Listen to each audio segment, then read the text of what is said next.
Assalamu alaikum wa rahmatullahi wa barakatuhu.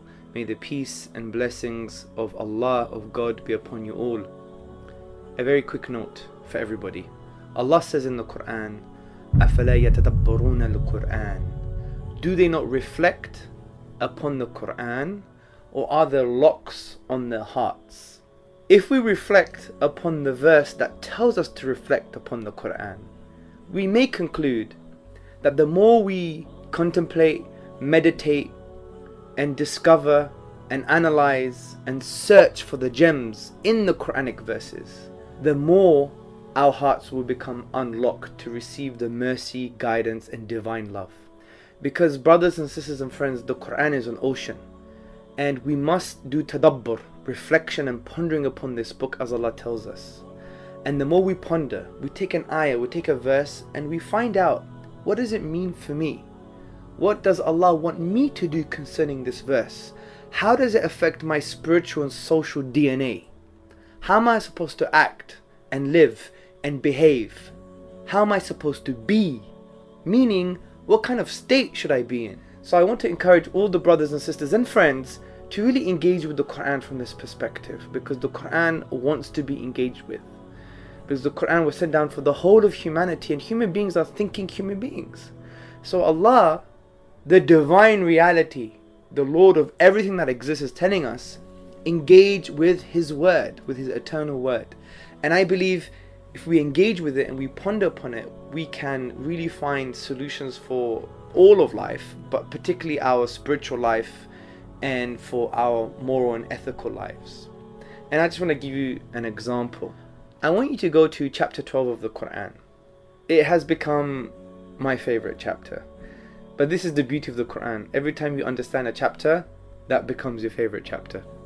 So I've done some work concerning the 12th chapter of the Quran, and I find it so fascinating. Even Allah, God says, is the greatest story. So in this greatest story, I want you to read this story and find out, why did Yaqub alayhi salam, why was he suffering and in distress? Well, we know he was suffering and in distress because Yusuf, his beloved son, alayhi salam, Joseph, upon whom be peace, Binyamin, his other little son, was also missing. And he was in distress, where he says in the chapter 12 verse 86, I only complain of my suffering and grief to Allah, and I know from Allah that which you do not know. So from the perspective of a state of being, so say we're depressed sometimes in life and we're really upset, or we don't know where we're going, and we have this kind of existential crisis. Who are we? Whose are we? What are we? Why are we? All these questions we can't really answer properly. We haven't really reflected upon those questions properly, because we all need reminders. So we can be in a state of suffering and grief. So Yusuf alayhi salam, rather Yaqub alayhi salam, the father of Yusuf alayhi salam and Binyamin, he's saying he's suffering and he's in grief.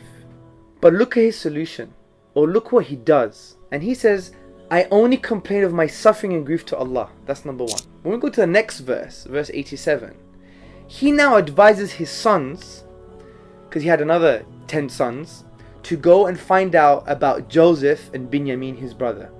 And look what Yaqub alayhi salam says. He says, and despair not of the life-giving mercy, Rawhillah, the life-giving mercy of God, of Allah. For indeed, the one who despairs of the life-giving mercy of God is the one who actively rejects the truth. So there are some lessons here. It's teaching us how to deal with grief and distress and depression. Because Yaqub alayhi salam, Jacob, upon whom be peace, he wasn't the one in genuine distress and grief because he loved Joseph so much, he loved Binyamin so much, and he was really, really, really distressed. But look what he does. He says, I complain only to Allah. So that's the first point of call when you're distressed and you're in grief. Complain to Allah. The second piece of advice, which is quite significant, is in the advice he gives to his sons. And he says, and despair not of the life-giving mercy of Allah, for whoever despairs of His mercy is the one who is in an active state of disbelief, who rejects the truth. So it means the one who is in grief and distress and depressed, a solution out of this grief and depression is to sincerely advise others and remind others of the mercy of Allah. Yaqub alayhi salam was the one in distress and grief, but he advised his sons sincerely, and he told them about Allah's mercy, His compassion, His love. So the way to get out of this grief and distress is actually to do that. Advise others sincerely and remind them of the mercy of Allah.